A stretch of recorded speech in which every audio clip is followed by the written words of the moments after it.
ยอหัตถาวันตากราบนบตันตีเคารพคนฟังตั้งหลาย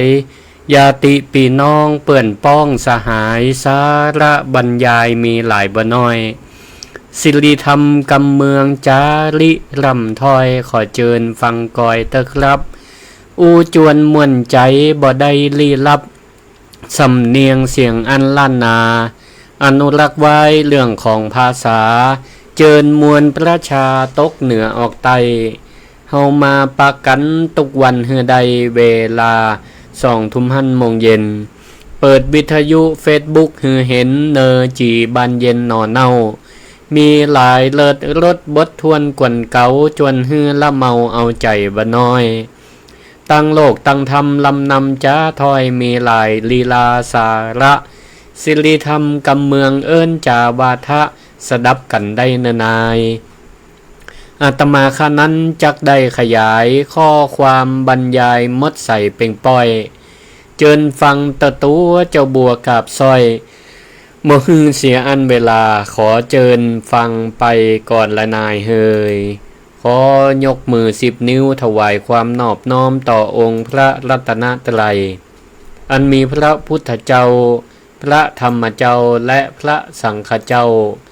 อันเป็นตีปกห่มเก้าเกษาของเหล่าบรรดาพุทธศาสนิกชนทุกท่านขอกราบถวายความเคารพมายังพระมหาเถระพระเถรานุเถระครูบาอาจารย์เจ้าทุกตนทุกองค์ขอเจริญปอนมายังพุทธศาสนิกชนคนดีมีศีลมีธรรมคนดีคนงามทุกผู้ทุกท่านติดตามรายการศิริธรรมกำเมืองเนอะศิริธรรมกำเมืองโดยพระครูศิริธรรมบัณฑิตเจ้าอาวาสวัดมิ่งเมืองมูลตำบลพิชัยอำเภอเมืองจังหวัดลำปางอาจารย์ประจำวิไลสงฆ์นครลำปางมหาวิทยาลัยมหาจุฬาลงกรณราชวิทยาลัย เบอร์โทรศัพท์ 0649495999แต่ฟังโทรมาเตือเดี๋ยวจะเปิด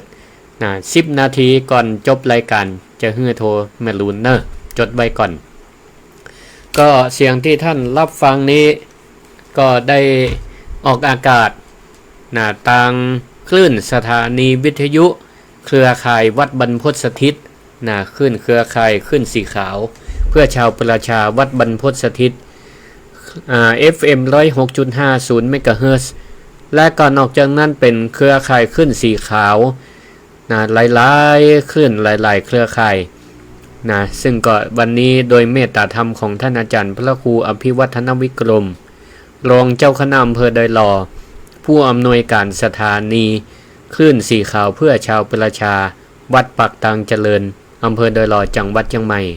วันนี้เพิ่นก็ได้แจ้งว่าช่วงเวลา 20:00 ถึง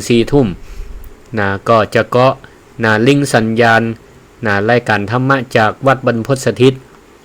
ซึ่งก็ 20:00 ถึง 3:00 นั่นก็จะเป็นช่วงแรกของอาตมาภาพก่อนพระครูศิริธรรมบัณฑิต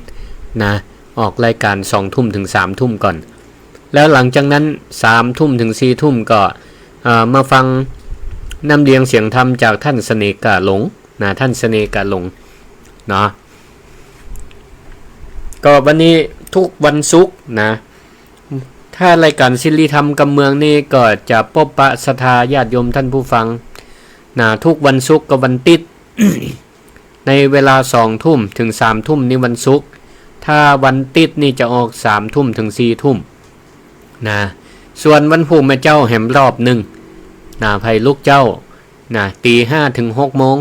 อันนั้นก็ชื่อรายการธรรมะยามเช้าซึ่งก็ออกหลายช่องทางบ่ว่าจะเป็นคลื่นสถานีวิทยุกระจายเสียงแห่งประเทศไทยจังหวัดลำปางสวทลำปางFM 97.0 ก็ได้ หรือไผจะเปิดฟังคลื่นวัดบรรพตสถิตก็ได้ 106.5 เพราะท่านอาจารย์พระครูอภิวัฒนวิกรมเปิ่นก็เมตตาลิงก์รายการธรรมะยามเช้าโดยพระครูศิริธรรมบัณฑิตวันพุธมาเจ้านี่สถาติฟังขึ้นสีขาวเพื่อชาวประชา ตีใกล้ตีไกลตีไหนก็ดีก็สามารถรับฟังได้นะเหมือนกันหมดนะทุกที่ทุกต่างนะวันพุธเนอะสำหรับค่ำคืนนี้นะ2 ทุ่มเวลาดีอย่างอีนี่ก็อากาศก็เย็นสบายฝนก็กำลังตกย่างลงไปที่จังหวัดลำปางนะวัดมิ่งเมืองมูลนี่ฝนก็เพิ่งตกย่างไปนะอากาศก็ยังแห้งๆอยู่เปิดพัดลมอยู่ นะเปิดพัดลมอยู่นะมันก็อบอ้าวอยู่เหมือนกันนะออกรายการนี่ก็บ่ได้ไปออกสถานีนะอยู่ที่วัดนี่แหละนะใจอินเทอร์เน็ตเหียเนาะใจอินเทอร์เน็ตขอแนมมีอินเทอร์เน็ตมีไฟนะมีอินเทอร์เน็ตมีไฟก็สามารถออกได้ละนะก็ต้องขออนุโมทนาขอบคุณศรัทธาญาติโยมนะตีวันไปหล่อเตียนสถาบันธรรมาภิวัตรนะก็หลายผู้หลายท่านตึงลำปางนะเชียงใหม่นะเวียงป่าเป้าเชียงไฮ้ก็ดีก็ได้นะสมทบนะกาน้ำกาไฟกาอินเทอร์เน็ตกับอาตมาก็อนุโมทนาก็ได้ต่อนะสัญญาณนะมาออกรายการให้ศรัทธาญาติโยมทั้งหลายได้ฟังธรรมะเนาะซึ่งก็ธรรมะแต่ละผู้แต่ละท่านแต่ละครูบาอาจารย์ก็ตามสไตล์ของภัยของมันแต่ทั้งนี้ทั้งนั้นก็เป็นธรรมะขององค์สมเด็จพระสัมมาสัมพุทธเจ้าทั้งนั้นน่ะเนาะเอามามานำเสนอนะเป็นบูรณาการนะกับยุคสมัยใหม่ห้องนะเปิดห้องว่าพุทธบูรณาการนะเพื่อมันเข้ากับยุคกับสมัยเพราะว่าธรรมะนี้มันเป็นอากาลิโกนะศรัทธาญาติโยมทั้งหลายมันบ่จำกัดกันบ่จำกัดเวลาเวลาไหนก็ได้ปีไหนก็ยังเหมือนเดิมมันก็ยังเป็นธรรมะตัวเดิมความโลภความโกรธความหลงมันก็เป็นธรรมะฝ่ายกิเลสเป็นอกุศลกรรมก็เหมือนเดิมนะมันก็แสดงออกมาเหมือนเดิมนะบ่เคยเปลี่ยนนะบ่เคยเปลี่ยนแต่อาจจะบริบทมันอาจจะแตกต่างกันไปอย่างนั้นเป็นต้นเนาะศรัทธาญาติโยมทั้งหลาย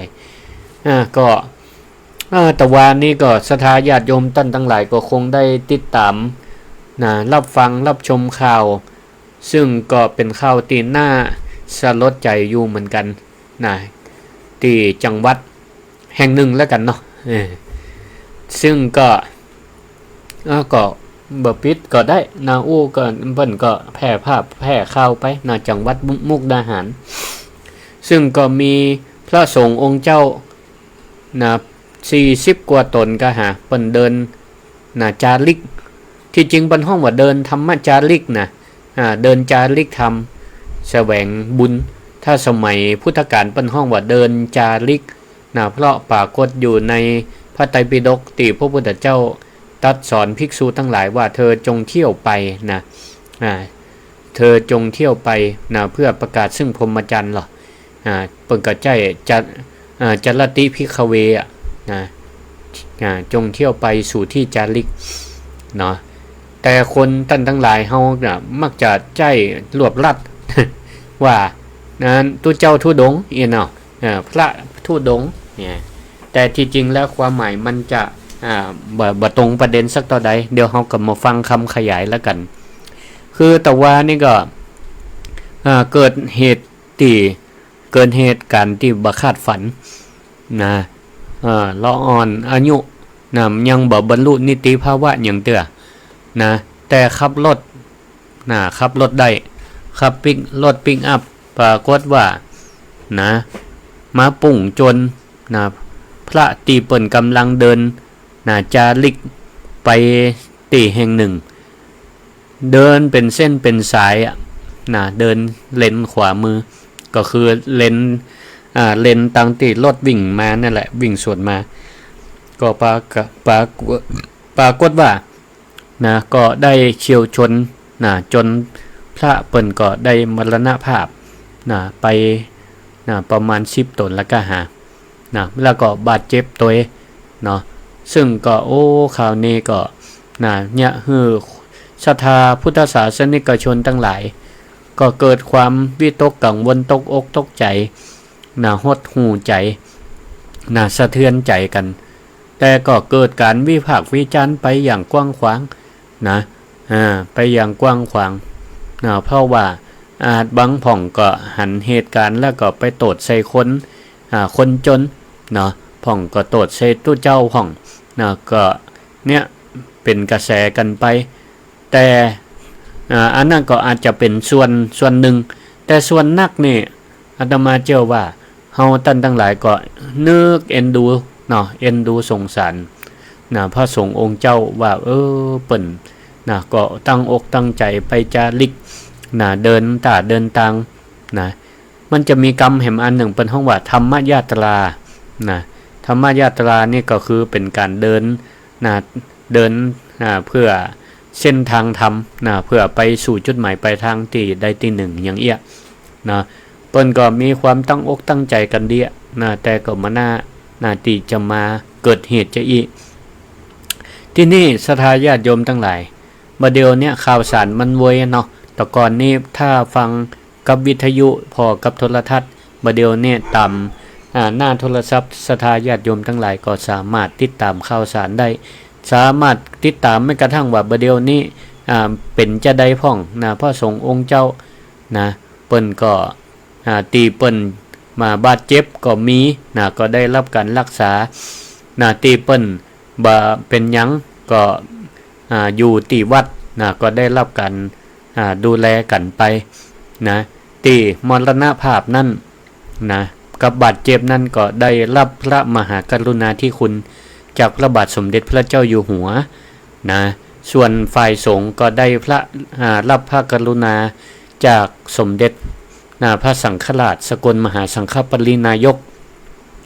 ซึ่งพระองค์ก็ได้ให้วิยาวัจกรส่งดอกไม้จันทร์มาแสดงความสังเวชธรรมแล้วก็ช่วยเหลือศพพระสงฆ์องค์เจ้าติมรณภาพและก็พระบาทสมเด็จพระเจ้าอยู่หัวทรงรับศพไว้ในพระบรมราชานุเคราะห์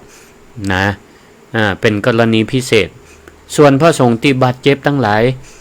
พระองค์ก็มีพระมหากรุณาธิคุณได้พระราชทานพระราชทานของมาเยี่ยมถวายกำลังใจแด่พระสงฆ์องค์เจ้า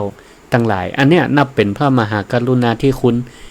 ขององค์พระบาทสมเด็จพระเจ้าอยู่หัวผู้ทรงเป็นอัครศาสนูปถัมภกก็คืออุปถัมภ์บำรุงพระศาสนาบำรุงพระสงฆ์องค์เจ้าแม้ว่าเปิ้นอยู่ดีมีสุขหรือว่าเจ็บไข้ได้ป่วยหรือแม้แต่มรณภาพก็ตามมีพระมหากรุณาธิคุณในส่วนภาคประชาชนนี่ก็ศรัทธาญาติโยมทั้งหลายพอข่าวนี้เฮาตั้งหลายได้ฟังแล้วก็อาจจะรู้สึกหลายอย่างเนาะผสมปนเปกันไปแต่ทั้งนี้เฮาก็ส่วนตีเปิ้นมรณภาพเฮาก็ถวายความอาลัยทรงบุญกุศลถวายให้เปิ้นนั้นไปสู่สัมปรายภพมีนิพพานเป็นที่สุดละกันส่วนที่เปิ้นบาดเจ็บก็ถวายกำลังใจกันไปถวายกันกำลังใจกันไปก็คงบ่ไปสืบหาเล่าสาวหาเรื่องว่าภัยพิษภัยถูกวันนี้อาตมาก็คงจะมาอู้ในประเด็นเกี่ยวกับว่าภัยพิษภัยถูกแต่ก็ทั้งนี้ทั้งนั้นพระพุทธองค์เปิ้นก็ตรัสว่าทุกสิ่งทุกอย่างนี้มันมีเหตุมีปัจจัยของมันมันเป็นไปตามเหตุและปัจจัยของมันสิ่งนี้มีสิ่งนี้จึงมี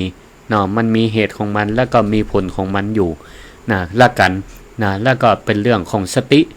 ทั้งผู้ครับและก็สติของพระสงฆ์องค์เจ้าตัวอย่างนี้ศรัทธาญาติโยมตั้งหลายอันที่ก็เกิดกระแสคำถามสังคมทั้งหลาย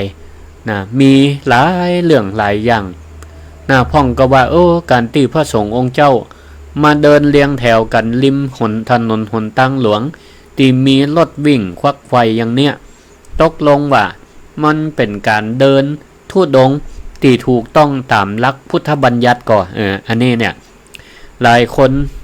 ฟังติดตามข่าวสารก็อาจจะสงสัย วันนี้ก็จะมาให้ฟังนะว่าการที่พระสงฆ์องค์เจ้ามาเตวต่ำตาต่ำตางจะเนี่ยนะมันถูกต้องตามหลักพุทธบัญญัติที่พระพุทธเจ้าอนุญาตก่อนบางคนก็ตำหนินะพ่อแม่ละอ่อนพ่องบางคนก็ตั้งคำถามกับพระสงฆ์องค์เจ้าพ่องกลายเป็นความตุกมาไปเฮียนะจะไปให้มันตุกอกตุกใจนะเวลาเขาเสพข่าวนะวางใจให้เป็นอุเบกขาบ่ยินดีบ่ยินไล่เนาะบ่ยินดีบ่ยินไล่บ่ซ้ำเติมไผเฮาก็นะในฐานะเป็นพุทธศาสนิกชนนะในส่วนที่เปิ่นมรณภาพเฮากระปงธรรมสังเวชเนาะแสดงความอาลัยส่วนที่เปิ่นบาดเจ็บเฮาก็แสดงความห่วงใยเนาะอย่างนี้เป็นต้นนะความห้อนใจนี่มันก็จะได้บางเบาทุเราลงได้นะจะไปไปเก็บเอาความห้อนอกห้อนใจในโลกโซเชียลเนี่ยมาใส่ใจเฮานักลำไปศรัทธาญาติโยมทั้งหลายเวลาเกิดการสูญเสียอย่างอี้เนี่ยสังคมก็มักจะรีบไปเสาะหาคนผิดละเพื่อมาหับบาปนี่มันก็พอเสพข่าวตะว่าเนี่ยหันข่าวมันไผมันเป็นคนจน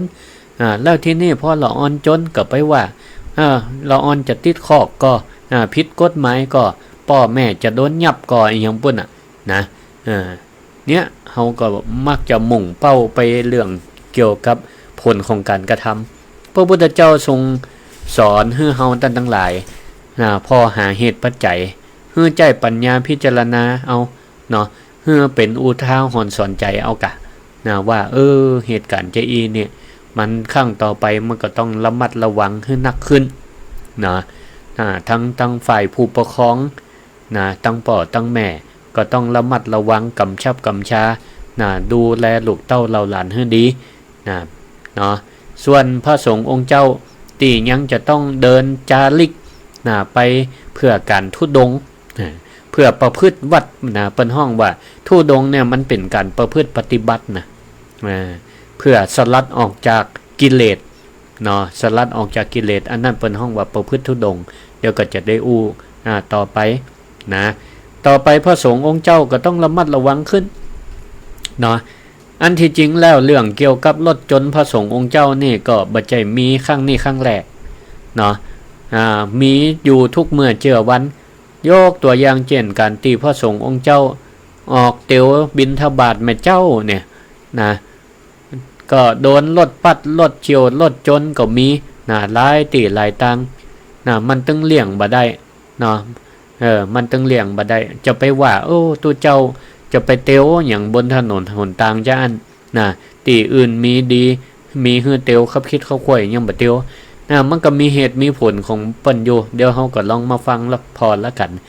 ศรัทธาญาติโยมทั้งหลายปัญหาที่คนสงสัยกันนักที่สุดก็คือว่าการที่พระมาเตียวบนถนนหนทางคือพระธุดงค์แม่นก็เฮาต้องมาทำความเข้าใจกับคำว่าธุดงค์กันใหม่ศรัทธาญาติโยมทั้งหลายที่เฮาหันพระธุดงค์ห้องกันนะที่จริงแล้วคำว่าธุดงค์เนี่ยมันปรากฏมาอยู่ในพระวินัยเนาะก็คือคัมภีร์วิสุทธิมรรคเป็นคัมภีร์ที่สำคัญที่อธิบายถึงการปฏิบัติธรรมการปฏิบัติของพระสงฆ์องค์เจ้าก็มีอยู่ประโยคหนึ่งที่ถึงเกี่ยวกับคำว่าธุดงค์เนี่ยว่ากิเลเสทุนาติติทุตัง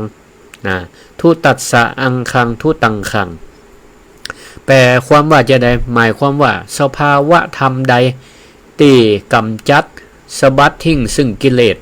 สภาวะธรรมนั้นชื่อว่าทุตะเนี่ยองค์ประกอบของการแปลว่าองค์ประกอบของการกำจัดกิเลส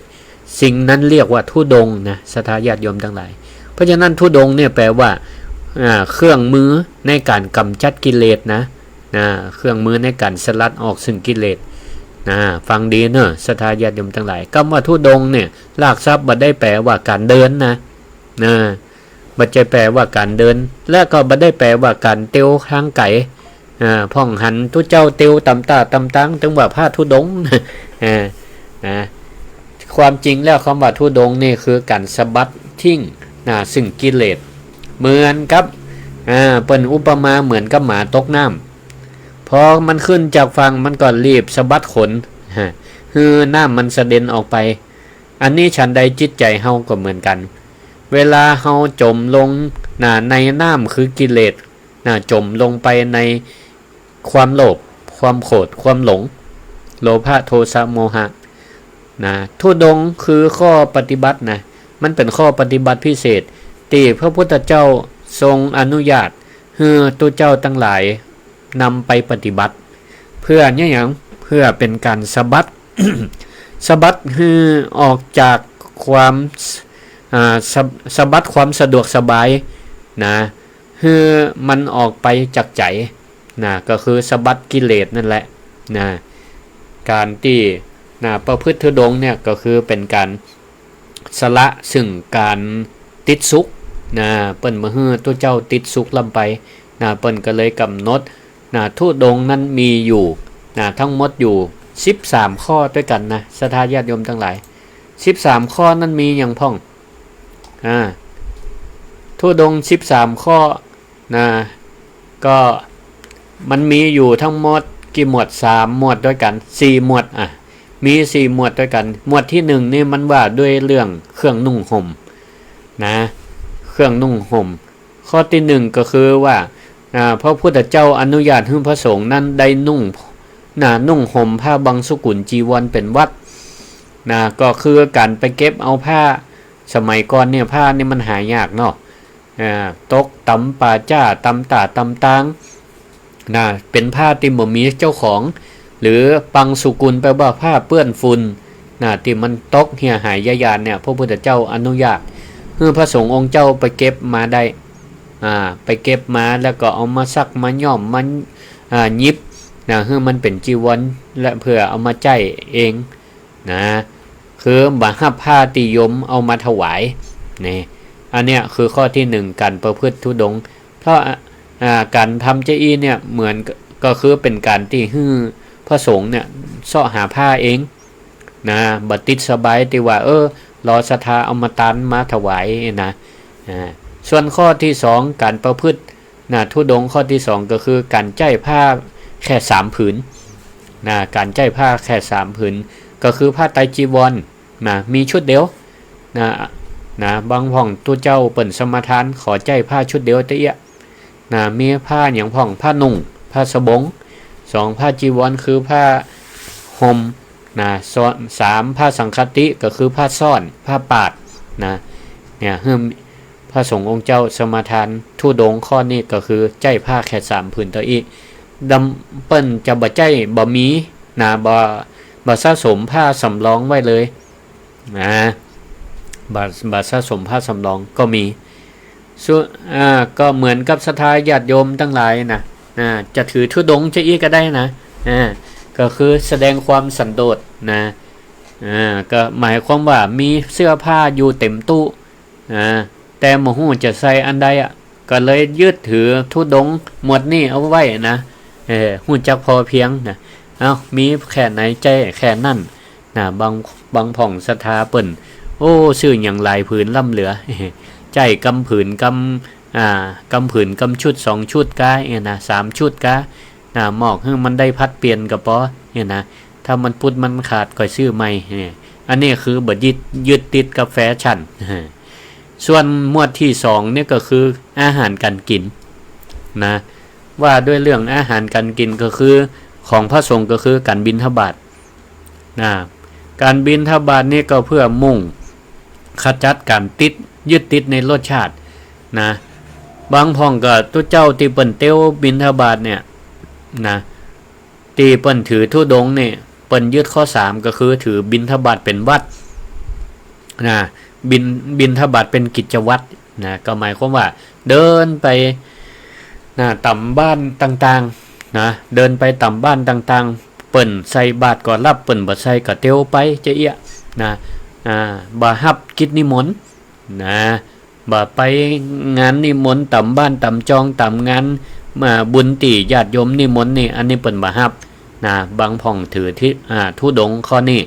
ก็คือจะหับเฉพาะบิณฑบาตก็พอละนี่นะส่วนข้อที่4ก็คือการบิณฑบาตตามลำดับตอกซอกซอยก็คือเดินไปตามลำดับบ้านแจ้งมากติว่าเตียวไปหับบาตรนี่นะอันนี้เปิดก็ถือธุดงควัตข้อที่4นี้บ่ได้เลือกตัวนะไปเดินไปบ้านน้อยบ้านใหญ่บ่ได้คำนึงถึงว่าบ้านนี่มีฐานะบ่มีก็ไปหมดศรัทธาไผจะใส่ก็ตามกำลังศรัทธากับเข้าจะน้อยจะนักจะล้ำบ่ล้ำหับหมดบ่ได้เลือกบ่ได้เลือกส่วนข้อที่5ก็คือการถือธุดงควัตถือฉันอาหารมื้อเดียวฉันอาหารมื้อเดียวเนี่ยหมายความว่าวันหนึ่งนั่นจะฉันแค่1มื้อถ้าเวลาตุเจ้าเปิ้นนั่งฉันนี่นะเปิ้นจะฉันจนอิ่มถ้าลุกขึ้นอาสนะไปแล้วเนี่ยหมายความว่าวันนั้นทั้งวันน่ะจะบ่ลงนั่งแหมละจะบ่นั่งฉันแหมละเปิ้นห้องว่าฉันเอกาก็คือมื้อเดียวบางพ่องประกาศถือจะอีส่วนเปิ้นจะนั่งเหมือนขนาดไหนก็แล้วแต่เปิ้นนะจะนั่งชั้นเหมือนแค่ไหนก็แล้วแต่เปิ้นแต่ถ้าลุกไปเมื่อใดนั่นคือว่าวันนั้นพอละก็ต้องรอแห่งวันใหม่ส่วนข้อที่6ก็คือการฉันเฉพาะในบาตรฉันเข้าเฉพาะในบาตรก็หมายความว่าเอาเข้าเอาแกงเอาติศรัทธาใส่บาตรเนี่ยเอาเทลงในบาตรศรัทธาก็คงจะเคยหันเนาะเวลาพระสงฆ์องค์เจ้าเปิ่นปฏิบัติธรรมเข้ากำเปิ่นก็จะฉันในบาตรก็หมายความว่าใจบาตรเป็นภาชนะอันเดียวจะบ่มีถ้วยมีจานบ่มีถ้วยน้อยถ้วยใหญ่บ่มีจานละใส่กับข้าวกับปลาแยกบ่มีทุกอย่างเอามาห่อเอามาห่อรวมกันในบาตรกับฉันจะนั่นอันนี้เปิ้นเพื่อประโยชน์อะไรอย่างพระพุทธเจ้าเปิ้นว่ามือยึดติดในรสชาติอันนี้แกงฮังเลแล้วอันนี้น้ำพริกอันนั้นลาบปูลาบปลาไก่เปิ้นมือยึดติดในรสชาติของอาหารเป็นการปฏิบัติธรรมอย่างหนึ่งมือตุเจ้ายึดติดข้อที่7ก็คือการบะฮับอาหารติดที่เปิ้นตยมาส่งที่หลังมาห้ามอาหารที่เปิ้นตยมาส่งที่หลังหมายความว่าเมื่อลงมือฉันแล้วเนี่ยกำลังสถาบันนี่กำลังติ้วหม้อแกงมาเสริมนี่นะอันนี้จะเอามาถวายเพิ่มปอละมาฮับอย่างอีก็มีนะแต่บ่เจอว่าทุกตนสถาฟังแล้วต่อไปนี่พระครูสิริว่าเวลาตุเจ้าเปิ้นฉันเข้าอยู่บ่ดีเอากับเข้ามาเสริมเนี่ยบ่ใช่นะอันนี้สำหรับพระสงฆ์องค์เจ้าที่เปิ้นถือปฏิบัติทุดงควัตข้อนี้นี่นะเปิ้นพระพุทธเจ้าก็บ่ได้บังคับไผจะทำก็ได้บ่ทำก็ได้ เพราะการที่ศรัทธาญาติโยมเอาอย่างมาถวายนั่นเปิ้นพระพุทธเจ้าเหมือนปฏิเสธเนาะรับไว้ก่อนนะรับไว้เพื่อไม่ให้ศรัทธาญาติโยมตกไปเนาะอันนี้ถ้าศรัทธาญาติโยมตั้งหลายฟังในเรื่องหมวดเรื่องของการกินเนาะโดยเฉพาะตีฉันในบาทเนี่ยนะหรือก็เหมือนกับเฮากินบุฟเฟ่ประเดี๋ยวศรัทธาก็เนี่ยเหมือนกับการฉันในบาทของทุกเจ้าเหมือนกันนะบุฟเฟ่ก็เหมือนกันเนาะตักเข้าใส่จานเสร็จแล้วก็ไปตักแกงตักพัดอย่างเอามาใส่ในจานเข้านั่นเปิดห้องว่าเข้าลาดแกงนะอย่างนี้ก็มีนะก็คล้ายกันนั่นแหละนะเพื่อเป็นการลดความโลภลดความโลภลดการหันแก่ปากได้ต้องสันโดษกินเพื่ออยู่ไม่ใช่อยู่เพื่อกินส่วนหมวดที่3ข้อที่8มันมี13ข้อศรัทธาญาติโยมทั้งหลายอันนี้ว่ามา7ข้อละข้อหมวดที่3นี่ว่าด้วยเรื่องที่อยู่อาศัยที่อยู่อาศัยเพื่อพระพุทธเจ้าอนุญาตให้ภิกษุทั้งหลายปฏิบัติธุดงค์เรื่องการบ่ยึดติดในที่อยู่อาศัยมีอันอย่างพ่องข้อที่8คือการอยู่ป่าเป็นวัด นะการอยู่ป่าเป็นวัดนะพอออกพรรษามาเปิ่นก็อนุญาตให้พระสงฆ์องค์เจ้าไปจาริกนะไปปฏิบัติธรรมเสาะอยู่ป่าอยู่ดงนะอยู่ป่าอยู่ดงหาความสงบในการปฏิบัติธรรมนะสละกิเลสนะบ่อยู่ในวัดนะแต่ว่าอยู่ในป่าที่มันอยู่ใกล้หมู่บ้านสักน้อยกันยังดีนะเพื่อแม่เจ้าได้เตียวมาบิณฑบาตนะพ่องก็อยู่ในป่าสงวนป่าหยังต่างๆนี่ก็ต้องอันนี้ตัวนะบัดเดียวนี่ก็ต้องปฏิบัติตามกฎหมายเป็นตัวผมใจว่าโอ้พระพุทธเจ้าอนุญาตแล้วก็คือว่าได้ละผมใจนะปัจจุบันนี่มันพื้นที่นี่เปิ่นมีนะผู้ดูแลรักษาอยู่นะเจ้าเข้าไปอยู่ก็ต้องไปแจ้งเนาะไปบอกเนาะเพื่อความปลอดภัยส่วนข้อที่9ก็คือการอยู่นะปื้นก็ไม่นะเป็นวัดนะเพราะหน้าออกพรรษามันก็บอกค่อยมีฟ้ามีฝนเนาะนะเวลาไปปฏิบัติธรรมก็นอนปื้นก็ไม่นะอยู่อาศัยลมไม่นะเป็นที่พักพิงนะกลางกดนอนเหียนะบ่มีกุฏินะบ่ได้มีกุฏิอันนี้ก็เป็นข้อหนึ่งนะการอยู่ปื้นก็ไม่เป็นวัดส่วนข้อที่10การอยู่ตีกลางแจ้งนะอยู่ตีกลางแจ้งเป็นวัดนะก็หมายถึงว่าอันนี้นี่ปื้นก็ไม่ก็บ่ได้อยู่นะอยู่นอนตีแจ้งนะนอนตีลงแจ้งแต่ถ้าฝนตกฟ้าห้องนี่ก็ต้องระมัดระวังหน่อยนะ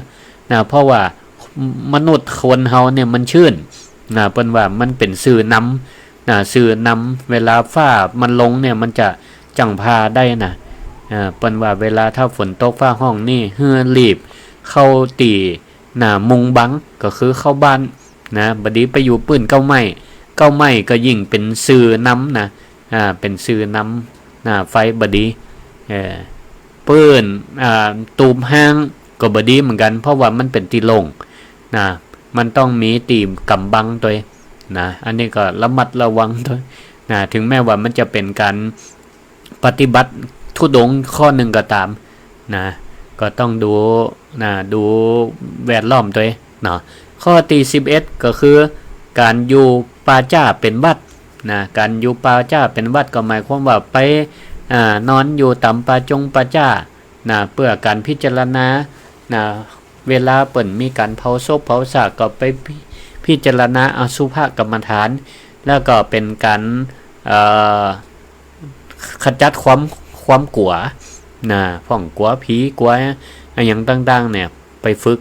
นะเหมือนกับหลวงพ่อเกษมเข็มมะโกของเฮาเนาะตีเปิ่นได้ลาออกจากตำแหน่งเจ้าวัดลาออกจากวัดวาอารามก็ไปปฏิบัติอยู่ป่าจ้าเป็นวัดนี่แหละอันนี้ก็คือเป็นข้อปฏิบัติของหลวงพ่อเปิ่นได้ถือธุดงควัตรนะถือธุดงควัตรนะส่วนข้อที่12ก็คือการถืออยู่ตีพักตามตีเปิ่นจัดฮื้อนะหรือคนเมืองเฮาเปิ่นห้องว่ายะถาสันตะยะถาสันทะติกังคะเนาะก็หมายถึงว่าอยู่ตามตีอยู่นะศรัทธาญาติโยมจัดให้ไว้จะได้ก็อยู่จะอันนะเปิ้นก็จะมีฤดูกาลเนาะเข้าหน้าหนาวก็จะมีการเข้ากำนะเข้ากำตัวนี่ก็ถือธุดงควัตรข้อ12นะพ่องก็จัตติปัจจาตัวมันก็จะไปหาข้อตี11ตะกี้ตัวเนาะแล้วก็แปลงตูแปลงตีภาคฮื้อนะมันก็เข้าอยู่ข้อที่12ตีอันเฮาตันทั้งหลายจังแปลงตูเฟียงนะเฮือพระสงฆ์องค์เจ้าได้นอนนะแปลงตูเฟียงเป็นห้องนั่นน่ะอันเนี้ยคือการถือธุดงข้อที่12นะการถืออยู่ที่ภาคตามที่ศรัทธาเปิ้นจัดไว้ฮื้อนะพระสงฆ์องค์เจ้าก็บ่เรียกนะเปิ้นจัดไว้จะได้ก็นอนตามหั่นนะอยู่ตัดได้ก็นอนอย่างอันนะบ่จมนะบ่เรียกร้องนะบ่เรียกร้องบ่ของ่ายนี่อันนี้ก็ว่าด้วยหมวดที่อยู่อาศัยนะก็เหมือนกับคนเฮาที่นะติด การนอนเตียงฝูกหนุ่มๆสบายนะนอนห้องแอร์เย็นๆนะแต่พอไฟดับแล้วก็งุดงิดใจเนาะทุดงคอหมวดนี้หมวดตีอยู่อาศัยเนี่ยมันก็จะเป็นการฝึกจิตของเขาเนาะเหมือนกับศรัทธาไปอบรมสัมมนาไปตีหั่นตีนี่เนี่ยเขาไปนอนบัดใจบ้านเขาเนี่ยเขาก็บ่ต้องไปเลือกเนี่ยเปิ่นจัดไว้จะได้ก็นอนจะอันเนี่ยก็ถือว่าศรัทธาก็ได้ฝึกทุดงขวัดไปในตัวนะตีนอนมันแข็งไปพองก็เป็นยังเนาะก็เพียงคะแนนว่า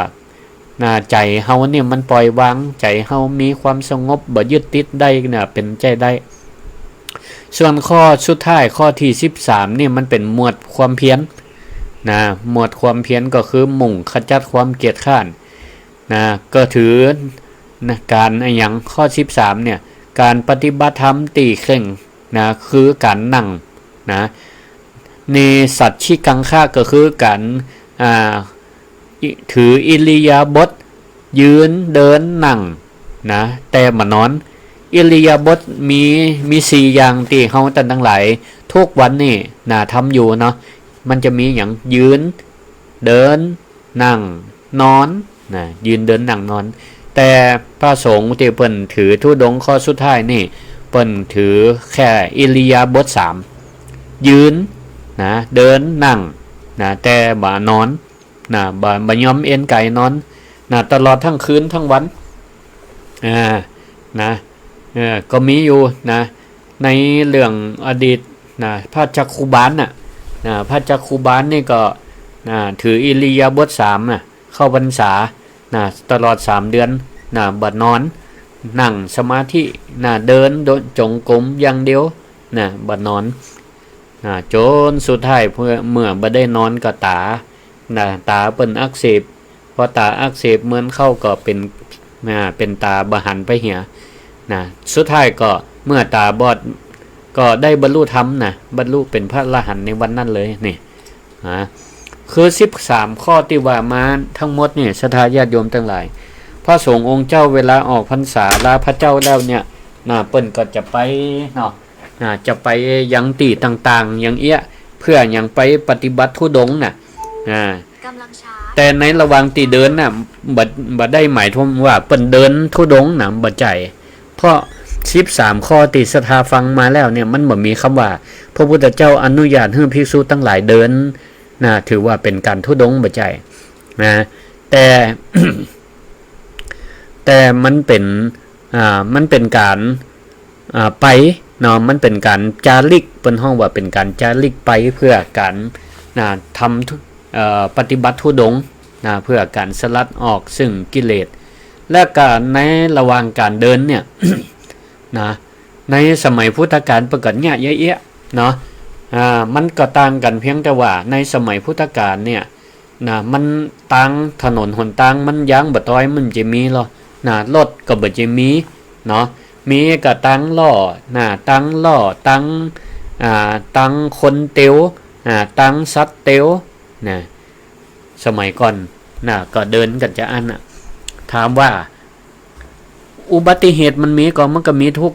ทุกสมัยแหละเนาะไปตั้งสัตว์ก็ไหลเนาะ สัตว์ไหลงัวไหลควายไหลจ้างไหลม้าไหลมีตั้งเดินตั้งเดินเนี่ยก็มีโจรขโมยก็มีเนี่ยมันก็มีเหตุการณ์ที่แตกต่างกันไปเนาะมันจะว่าอดีตมันมีเพียงแต่ว่าความเจริญมันบ่เหมือนกันพอปัจจุบันเนี่ย ถนนหนทางมันก็เจริญขึ้นรถล้าก็หนักขึ้นอุบัติเหตุมันก็มีคนละอย่างกันซึ่งถามว่าก็ต่างเตียวต่างเดินมีตำป้าตำลัดต่งลัดนาไปย่ำมะยะมันก็ยังมีอยู่ข้อหนึ่งศรัทธาญาติโยมทั้งหลาย พระพุทธเจ้าประกาศบ่ฮื้อเตียวไปตีรับหูรับตารับคนก็บ่ฮื้อไปเหมือนกัน1เพื่อป้องกันโจรขโมยเกิดเปิ้นมาปล้นมาจี้เฮาตัวเจ้าเนี่ยบ่มีคนหู้คนหันนี่ก็ความเสี่ยงมันเป็นความเสี่ยงอย่างหนึ่งเพราะฉะนั้นเปิ้นก็เลยว่า ไปตติมีหลงแจ้งเนี่ยดีนะแล้วก็คนจะได้บัลละวาดระแวงถ้าไปเตียวตีมันลบซ่อนลับลี่ก็จะว่าตู้เจ้านี่บ่ใจตู้เจ้าแต่ก็เป็นตู้เจ้าปลอมก็เป็นโจรเป็นขโมยก็อีกเนี่ยสถาก็ต้องเข้าใจในเหตุผลนี่ตัวเนาะเพราะฉะนั้นในปัจจุบันเนี่ยการที่พระสงฆ์ไปเตียวไปเดินบนหนตางมันก็เป็นความจำเป็นเนาะเป็นความจำเป็นอย่างหนึ่งเป็นการแสดงความบริสุทธิ์ใจในการที่เปิ้นจะปรารภความเพียรที่นี่เปิ้นจะเป็นพระจาริกเผื่อทุดงแต่บ่แต่บางคนก็เป็นข้อสงสัยถามว่าหันตุเจ้าเตียวข้างตางเนี่ยนะตำตังอันนี้พระแต่พระปลอมเป็นพระทุดงพระต้องห้องใหม่พระจาริกเผื่อทุดงแต่เนี่ยนะแต่เนี่ยสถาพอเด้อพิสูจน์ได้บ่ยากถ้าปั่นเตียวไปเนี่ยบ่มีความมักใครได้อันใดมีความมักน้อยสันโดษเหมือนกับสถาเคยฮู้จักหลวงปู่ชื่นก็หลวงตาชื่นนี่เนาะหลวงตาชื่นโอ้เตียวเป็นพันกิโลเวลาออกพรรษามาเนี่ยคนจังหวัดใดก็ฮู้จักเปิ้นเห็นหมดเตียวไปคนเดียวจังนั้นพอแม่นลุ้นมาก็มีหน่วยกู้ภัยหน่วยยังก็แต่ละจังหวัดก็ค่อยอำนวยความสะดวกให้เปิ้นเนาะยังว่าเนาะเขาก็ใครได้บุญเพราะเปิ้นเป็นพระตีปฏิบัติแต่เปิ้นบ่ได้หวังอันใดเตียวไปก็ไผถวายน้ำก็ฉันบ่ถวายก็บ่เป็นหยังบ่ได้ไปเกิดสถาพอเตอะถ้าบางตนเนี่ยพระบ่แต่เนี่ยไล่เกิดสถาญาติโยมเปิ้นขี่รถขี่ลาเนี่ยยกมือกวักเสร็จแล้วพอเปิ้นถวายน้ำก็มาเอาถวายข้าวก็มาเอาจะเอาอันแก้วสารพัดนึกจะเอาสตังค์อย่างเดียวอันนี้ก็อนุมานได้สถาญาติโยมทั้งหลายอันนี้ปลอมเนี่ยเอากับพิจารณาเพราะพระที่เปิ้นได้รับการอบรมสั่งสอนได้ศึกษาพระธรรมวินัยของพระพุทธเจ้าแล้วเพื่อมีความตั้งใจที่จะจาริกเพื่อการปฏิบัติธุดงค์แต่เนี่ยเปิ้นก็เฮาฟังมาตั้งแต่ต้นแล้วเนาะว่าธุดงค์คือการปฏิบัติเพื่อสลัดกิเลสเพื่อสลัดความสุขความสบายบ่ยึดติดเพื่อตัดความโลภความโกรธความหลงออกแต่ธรรมปะประเภทที่ว่าตัก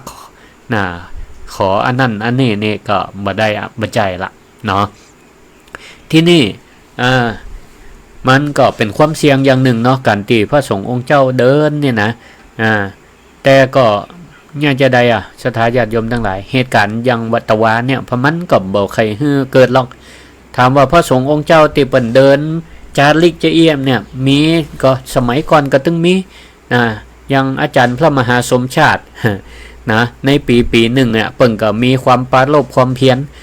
ไปเตียวจาริกเตียวจาริกเพื่อการปฏิบัติธุดงค์นี่ต้องห้องเยอะการจาริกเพื่อการปฏิบัติถือธุดงควัตรเปิ้นก็เดินเยอะไปต่ำตางเนาะแต่ทั้งนี้ก็ต้องมีสติถึงเปิ้นตั้งตัวบางเทื่อเฮาก็จัดมีสติอย่างพระสงฆ์องค์เจ้าทั้งหลายที่เดินเนี่ยเปิ้นก็จัดมีสติเนาะแต่บางเทื่อมันก็เป็นสุดวิสัยเนาะอาจจะมีกรรมรวมกันมาแต่จัดปังได้เฮาก็บ่ฮู้ได้เนาะที่นี่วิธีก็คือว่าเวลาพระสงฆ์องค์เจ้าพ่องก็ว่าโหตัวเจ้าอย่ามาเดินติดโดนอุบัติเหตุวานี่จะได้ว่าเดินย้อนสอนเดินเลนขวาเดินตั้งรถสวนพอดีที่จริงแล้วสถาญาติโยมทั้งหลายพ้องว่าอย่ามาเดินพิษย่ำบ่เดินตั้งซ้ายมือเหมือนเลนรถเปิ้นวิ่งคำตอบก็คือเฮาตะก่อนเรียนกฎจราจรกันมาเนาะครูเปิ้นถึงสอนเหรอเวลาจะเดินนะลูกเฮียเดินตั้งขวามือเฮียเดินตั้งตีรถสวนมาเพราะอะไรอย่าง ถ้าเดินตั้งซ้ายเนี่ยเท่ากับว่าเฮาเนี่ยบ่หันตั้งหลังละเฮาเดินไปตั้งนานแล้วรถวิ่งตัวก้นถ้าเกิดมันเป็นตั้งโก่งตั้งแยกหยังเนี่ยรถจะบ่มีโอกาสได้ลบเฮาแล้วเฮาก็บ่มีโอกาสได้ลบรถเพราะเฮาบ่หันรถมันอยู่ตั้งหลังอันนี้บ่ถูกการที่พระสงฆ์องค์เจ้าเปิ้นเดินเนี่ยถูกต้องละเดินเลนขวาเนี่ยถูกเวลารถมันม้าเนี่ยมันเสียหลักม้าเนี่ยเฮาหันก็อย่าได้ลบตันสังเกตพ่อก็ทุกเจ้าติดเตียวม้าหลายตนตั้งหน้านั่นนะเปิ้นหันรถมันม้าสีท่าบดีละเข้าจะปุ่งม้าเปิดกระลบเนาะแต่ว่าติดตัวตั้งหลังนั่นบ่ได้เนาะเปิ้นบ่ตันได้มึงแล้วก็มันเร็วตัวเนาะมันก็สุดวิสัยเนี่ยศรัทธาญาติโยมท่านทั้งหลายก็เฮาได้ฟังเรื่องราวต่างๆเนี่ยก็ถือว่าเฮาเอามาเป็นอุทาหรณ์สอนใจมาเตือนสติแล้วก็ให้เฮามีสตินักขึ้นแล้วกันเนาะเฮาก็บ่ได้ซ้ำเติมวางใจเป็นอุเบกขาไปแล้วก็วันนี้อาตมาก็เลยมาจะอธิบายเกี่ยวกับทุดงควัตรการเดินการปฏิบัติเพื่อทุดงควัตรมีตั้ง13ข้อเพื่อสร้างความเข้าใจให้ศรัทธาญาติโยมทั้งหลายได้ฟังในวันนี้ก็เหลือ10 นาทีใครจะโทรเข้ามาแนะนำรายการหรือว่าแสดงความคิดความหันแต่ให้มันสร้างสรรค์ห้ามไปด่างดกันด่าหมากันไปด่าคนนั่นคนนี้เมา0649495999รายการศิริธรรมกำเมืองโดยพระครูศิริธรรมบัณฑิตเนาะในระหว่างติดรอสายนี่ก็วิไลสงฆ์นครลำปางก็ขอประชาสัมพันธ์เชิญชวนศรัทธาญาติโยมท่านทั้งหลายจะมีพิธีหล่อเทียนพรรษาและถวายผ้าอาบน้ำฝนในวันติดที่26กรกฎาคมวันติดที่26กรกฎาคมเจริญปนกราบนมัสการเจ้าแม่อ้อยเจ้าฟังขึ้นใดวัดบรรพตล่ะเจ้าวัดบรรพตสถิตว่าได้พ่องธรรมะชัดเจนดีชัดเจนดีเจ้า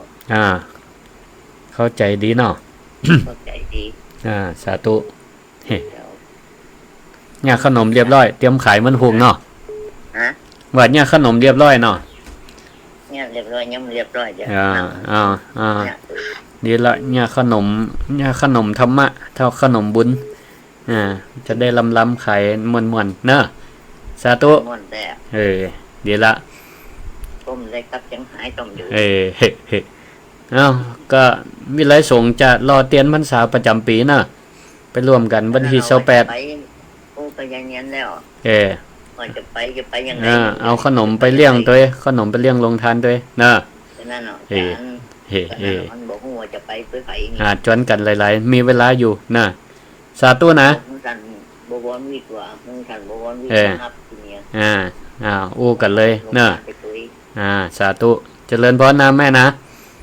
ขอบคุณหลายเจริญพรฮัลโหลเจริญพรฮัลโหล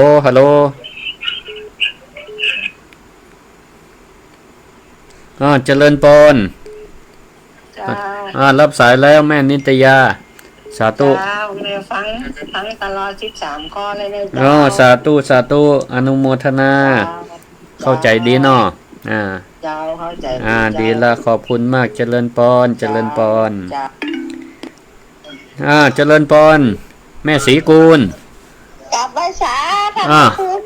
เจริญพรชัดเจนดีเจ้าสาธุฟังอยู่เนาะอนุโมทนา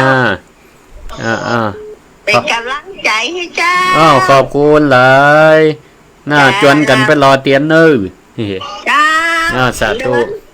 เดินมาใครดีเปิ่นไปจริงเดินนั่งรถไปกะวิไลสงฆ์นิ่มได้นั่งไปวัดตะพอด้วยหรเป็นยังอยู่บ้านก็ได้วาดเล่มได้สาธุเนอ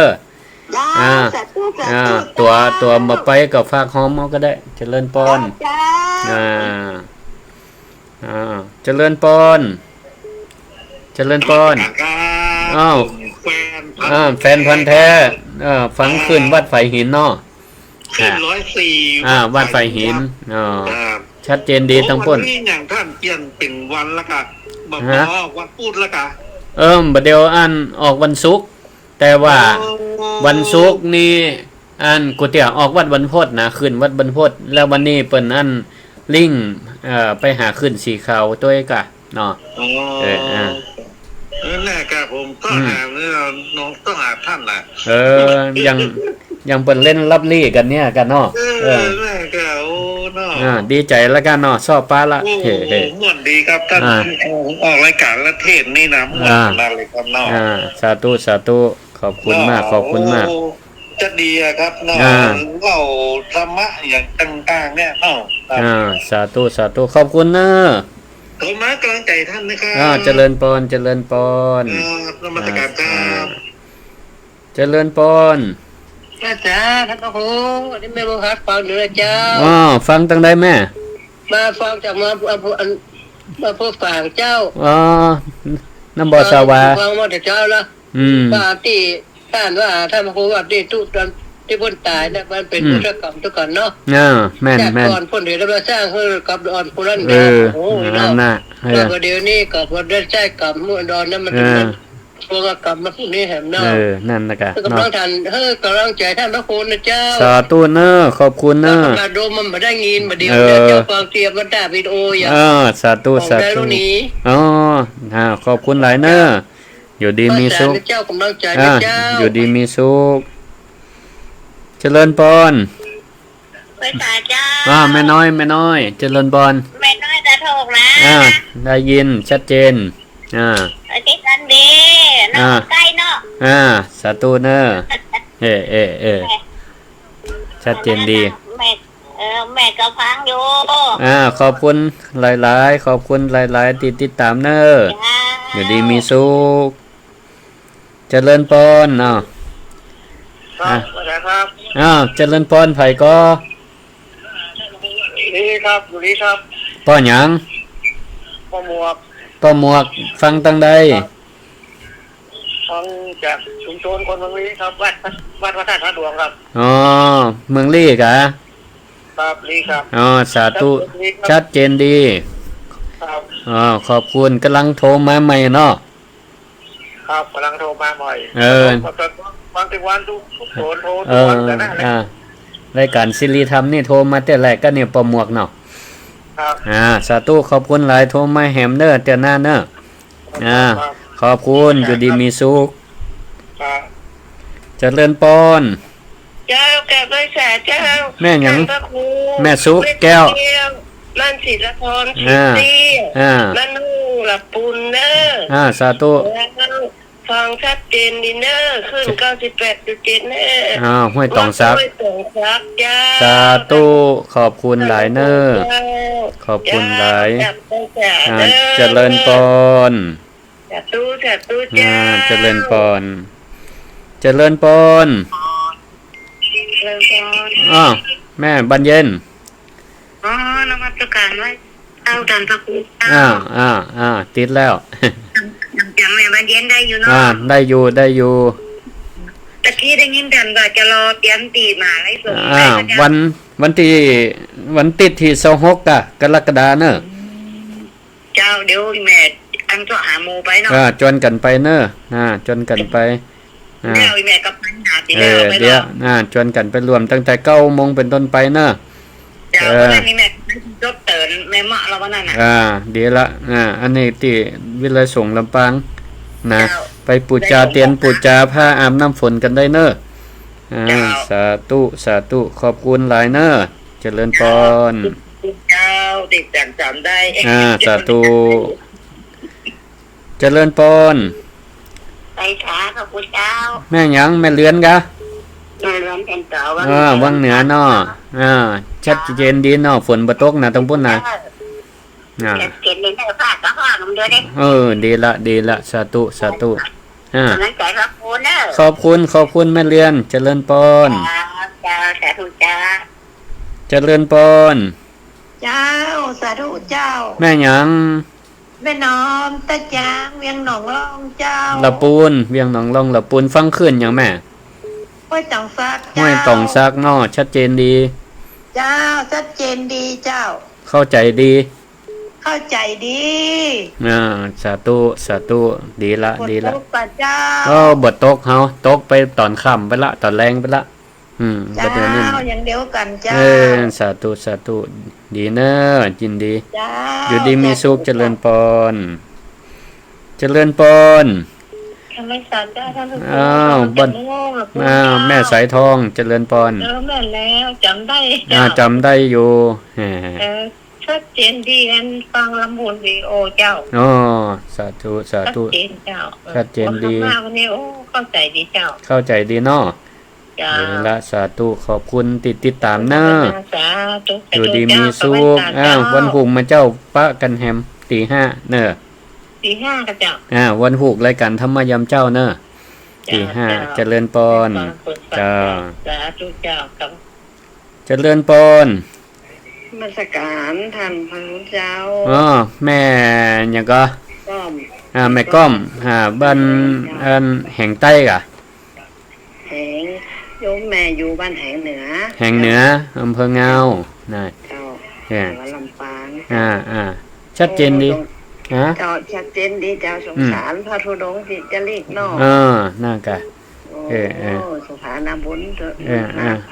ยนอก หมดบุญเปินละเปิ่นไปอันนี้ละเป็นเทวดาไปละเนี่ย เจ้าสาธุ สาธุอยู่ดีมีสุขเนอะเจริญปนขอบคุณทุกสายเนอะที่โทรมาหมดเวลาหมดเดี๋ยวฟังท่านเสน่ห์กาลงต่อไปเนอะขอให้ศรัทธาอยู่ดีมีสุขมั่งมีสีสุขอายุมันควรยืนอายุวันโนสุขังปะลัง